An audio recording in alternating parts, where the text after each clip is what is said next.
Hello, this is Lewis Atkinson here speaking. Today we'll be stepping back a wee bit from politics and starting our new series here on the Dundonian reformer George Mealmaker. While largely forgotten today in our time, George Mealmaker was a radical figure in the 18th century with some story to tell. In the year 1768, George Mealmaker was born to a low-class weaver's family in the Seagate area of Dundee. As a young adult, he rose to prominence in the 1780s and helped co-found the Dundee Friends of Liberty with the aim of bringing parliamentary reform to Britain.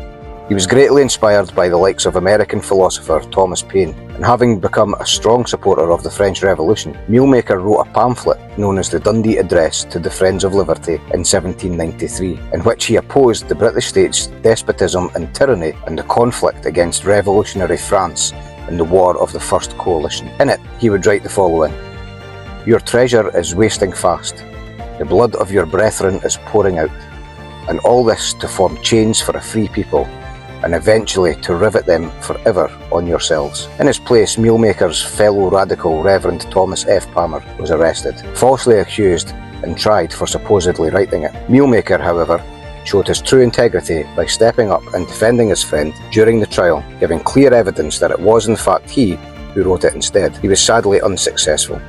Palmer was found guilty and sent to Australia in penal servitude. Mealmaker never gave up his values, becoming a leading member of the Society of the United Scots, arguing for universal suffrage, democracy and parliamentary reform. He would continue to write until his final major pamphlet, The Moral and Political Catechism of Man, in 1797. For it, he was arrested and charged with sedition and administrating unlawful oaths in his underground political activism. Fellow supporters of Mealmaker, in a display of friendship, refused to testify against him at great risk to themselves. In 1798, Mealmaker was tried, found guilty, and sentenced to 14 years transportation in Australia.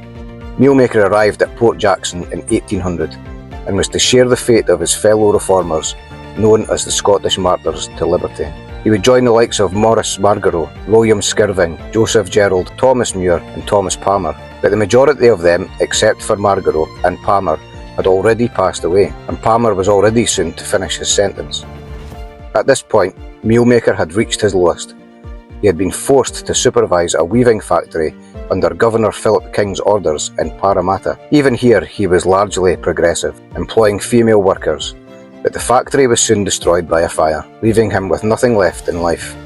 He would eventually die on the 30th of March 1808 at the young age of just 40. The cause of death was marked down as alcoholic suffocation. He left this world penniless and with no property to his name. And this came just months after the British Parliament received a petition with 16,000 signatures from the public demanding Mealmaker's return home. Today, George Mealmaker has faded into obscurity. His name is noticeably absent from the Martyrs Monument in Edinburgh, despite of his immense influence and popularity at the time. That's why we here at Dundee Alapa are pushing Dundee City Council to install a memorial to George Mealmaker here in his home city of Dundee. So please join us in our effort to do that. Sign Lewis Atkinson's petition on change.org to see through his legacy and see him commemorated here in Dundee.